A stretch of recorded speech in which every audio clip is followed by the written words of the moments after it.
Hi everyone, I'm page planning at home and have this set up for my 2015 Alaskan cruise photos. There are approximately 12, 13 pages here that are already planned. I don't have a good setup for my vlog situation, but have the opportunity to show this to you, so I wanted to film as soon as I could. And what I'm going to do now is to talk about how I got to this in the first place. So how did I decide on what photos to print out? There were 3 cameras used during this vacation, and about 700 photos were taken. What I ended up doing was painstakingly going through all of the photos and deciding on what photos to keep, what photos not to print out. So examples would be, the easy ones would be like duplicates. For example, there were maybe 5 of these taken. I just went ahead and printed 1 of them.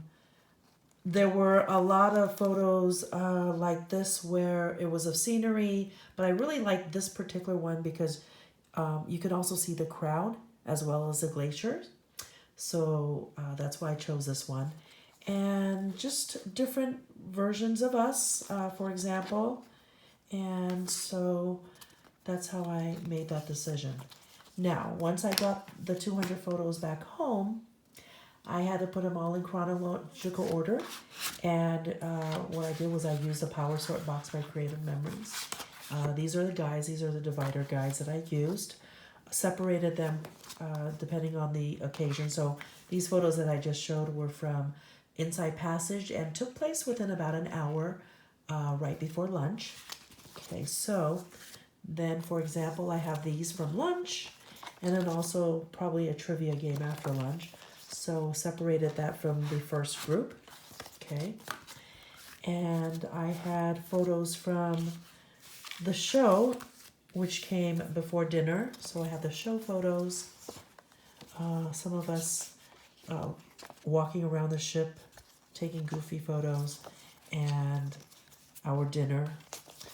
So that became another section. And the division helps because when I do my page planning, then I just take that stack. So for example, the first group that I showed you with the glaciers, there's about maybe 10, 15 photos in here. This will probably make about 2-3 pages. While scrapbooking, I will also decide on whether I'm going to use all these photos or just some of them and then toss the rest. Of course, you see the end product already, but I still want to go ahead and talk about how I get this all set up from the beginning. So once I have my set of photos ready, I will then clear off the dining room table so that I can go ahead and use these Creative Memory Power Layout guides and put them across the table so that there's about 10 to 15 of them. I also make sure that I have my cardstock ready because I know I'll need to use those. I will also have any embellishments, paper pads, memorabilia available in case I need those. So for example, this is the Go See Explore pack by Echo Park. It has cards, it has banners I can use, and there's also the Echo Park Ahoy There paper pad as well. Here's some other embellishments, and then the memorabilia from the cruise. So I have this all set up, and then if you can imagine, the table will be full of these layout guides, and then I put these layout guides, let's pretend this is not here yet. I put it down, then I will take my stack of photos so that I lie it across to give myself some idea what this page might look like. And then I do this for the next 15 pages. Then I'll go back to the first page. I'll grab my cardstock that I think might be a good fit. And then I'll also look at pattern paper that I can use and any stickers as well.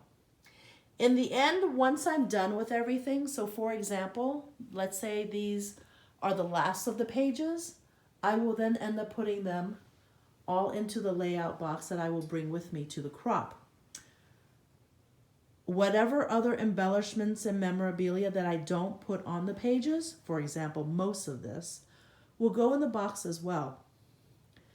That way, when I get to the crop, I open up the box, and then I'll know what scrapbook pages are going to be going together with what photos. The cardstock will be in there already, and sometimes the corresponding pattern paper will also be there. And that just makes it more efficient. So hopefully this gives you some idea of how I page plan and how everything comes together. See you next time. Thanks for watching.